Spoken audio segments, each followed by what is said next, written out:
Mimigay naman po ng libreng prosthetics at wheelchair at artificial arm binuksan para sa mga PWD sa Puzorobio, Pangasinan. Para sa detalye kasama natin Idol Denise Brillante. 104.7 IFM Report.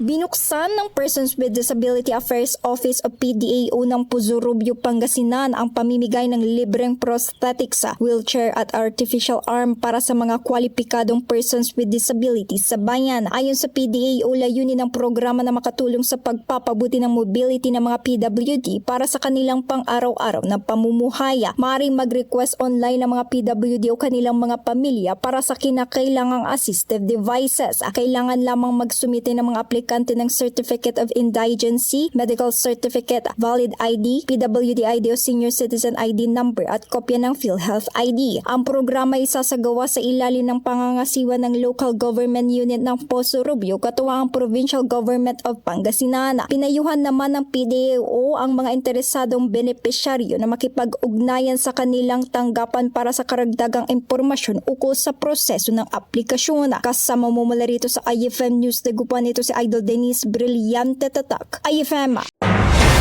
IFM News. IFM News. IFM News.